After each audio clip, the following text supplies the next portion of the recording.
Hindi lang siguro dapat sa FB lang tayo mag-report ng mga wala agent na nagpo-post ng mga tao no, ng mga kliyente na hindi nakapagbayad ng utang sa mga online loan apps, no, mga kadyani. Ito advice ko lang, mas makakabuti, mas makakatulong sa isang individual na naipost sa mga OLA agent o ng mga FB page ng mga OLA ay i-report din natin sa PAOK sa pamamagitan ng pag-send sa kanila ng mga links, okay? Pero bago lahat, maglalambing ako sa inyo na paki-follow po ang aking mga social media account, ang Facebook, YouTube at ang aking TikTok.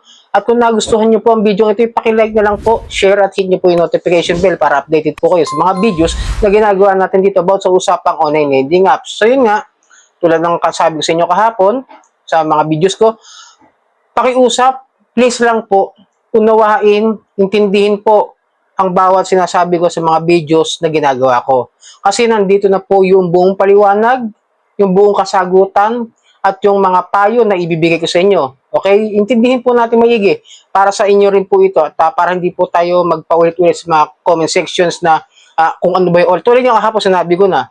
Nandun naman sa videos yung sagot ko, may magtatanong pa rin sa comment section. Panoorin niyo po ng buo para malaman niyo at maintindihan niyo po kung ano yung dapat gawin, kung ano yung pwedeng gawin, at kung ano yung dapat nyo tandaan at advice ko sa inyo kung sakasakaling nagkakaproblema kayo dito sa mga online lending apps. So yun nga, meron kayong dapat na gawin bukod sa pagre-report sa Facebook page sa Meta. Okay? Ito rin yung isa sa mga bagay na dapat nyong gawin, ang i-report sila sa Facebook page ni Sir Winston Casio o ng PAOK. Okay, sa dalawa na yan, pwede kayo mag-share ng link ng mga OLA agent na nagpo-post at pwede rin kayo mag-share ng mga links ng mga OLA na nakikita nyo na nagpo-post o yung mga nag-operate kahit wala naman ng license. Pwede yun, i-share nyo sa kanila. At least, kahit paano, nakakatulong tayo sa pag-iimbestiga at paglaban dito sa mga abusadong online lending apps, di ba? And then ito, meron isang example natin, itong itong nag-post na ito na sa isang FB page, na isang online loan app agents, na isang OLA agent, na hindi ko naman sure kung saan siya empleyado o collector agent. Pero yung pangalan niya, lalagay ko sa link, sa description na lang, okay? Sa description ko ilalagay yung link ng OLA agent na ito para mai-report din sa sa PAOK at sa FB page, okay? Ito po yung pangalan niya, yan Joseph Noltrius, okay? Pakita ko, yung pinost niya, pangalan, takpan ko lang.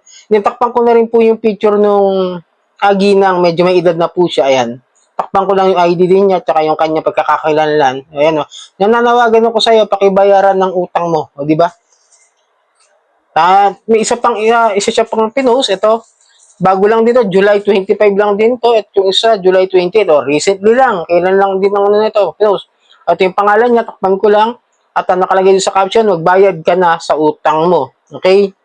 Then, meron pa nga sa babae. Medyo takpan ko lang, utang, kalimutan. May sinishare siya mga FB pages na kung saan mga may utang siguro dito sa OLA collector agent na ito na nagpo-post. Tandaan nyo, ako man na-post na. Ulit-ulitin ko sa inyo yan. Naranasan ko na rin ma-post. Wala naman akong pakialam kung na-post ako. Pero syempre, ibang individual na hindi nakapagbayad agad ng utang, problema talaga. Hindi kasi sanay. Ako kasi sanay na ako sa baratagulan sa mga yan At ako wala naman akong pakidya sa kanila. Pero syempre, nire-report ko yan. Katulad nung recently lang, yung last year, 2024, na meron nga nagharas sa akin kahit hindi ko naman siya inutangan. Yun na mahirap dun Ang masama niya, baka mamaya ito mga ipinopost na ito, baka mamaya bayad na pala sa utang. Tapos hindi nagre-reflect doon sa kanilang system. Diba? Tapos ipopost pa nila. Yun ang masaklap doon. Ako, wala naman akong utang doon sa nag-post din sa akin ng isa. Yun nga, yung pinost ko kahapon. Nasa akin pa rin yung mga screenshot ng chat na yun, nung mga message ng OLA collector na yun na nakadami account. Siyempre, yung mga yan gagamit lang ng dami account. Pero, as soon as they have the legit na mga evidence na mapapakita nyo sa PAOK, lalo na kung dito lang kayo sa Metro Manila, mas maganda kung alam nyo yung mga OLA ninyo, tapos nakita nyo na ipinost kayo ng isang OLA agent, kahit sabihin niyang wala siyang nakalagay na info dyan sa kanyang mga Facebook pages na dami account o troll accounts, okay? Tandaan nyo, pwede kayo pumunta, araw-araw pong bukas ang PAOK office dito sa May Pasay, sa 50 William Street sa may FB Harrison sa Pasay. Okay? Madali naman po hanapin yung kantong-kanto lang po yun ng FB Harrison William Street. At ang unang gate, kaliwa, silver yung gate na, okay?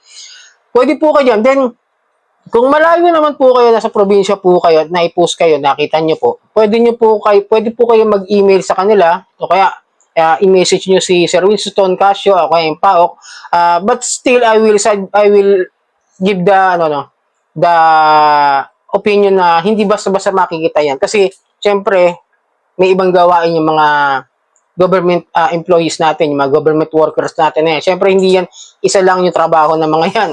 Okay? Maghintay lang po kayo kasi syempre, hindi madali rin yung isa. Kahit nga ako na nagbibigay lang ng advice sa inyo para ako na yung gagawin.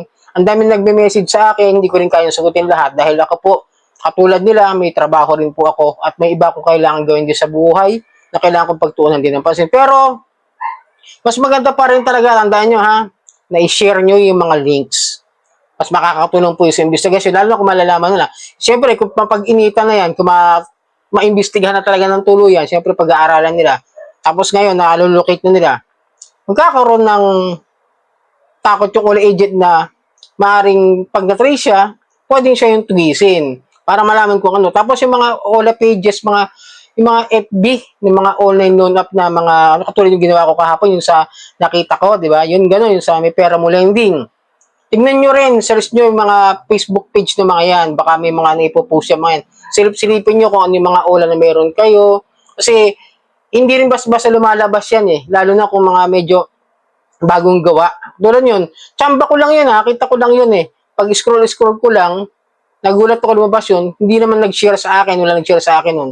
Nagulat ako, nakita ko na. Siguro dahil nga OLA yung on up yung talakay natin dito, yung ating subject dito sa mga videos natin, kung paano nyo lalabanin mga. Pero tandaan nyo mga kadyani, no? Okay, I will advise bago tayo matapos din sa video na ito. Kapag kayo na po post, tapos nakita ng mga kaibigan nyo, sinasabing scammer kayo, ipaliwanag nyo na, yes, nagkaroon kayo ng utang dyan, nagkaroon kayo ng problema, hindi nyo agad nabayaran. But that doesn't mean na kayo talaga yung scammer. May pagkakataon kasi nga, sabi sa inyo, na kahit bayad na, minsan kahit wala kang utang, pinopost ng mga yan. Tandaan nyo yan, ha? Ipaliwanag din sa mga tao na minsan nasa comment section ng mga kaibigan ninyo eh. Andyan, ipopost nila. Tapos sila yung guguluhin na, yung kaibigan mo may utang dito sa amin hanggang hindi nagbabayad, ikaw na lang sisingilin namin. Total, ikaw yung ginagawa niya lang reference. Sabihin niya, lahat ng mga Facebook friends nyo.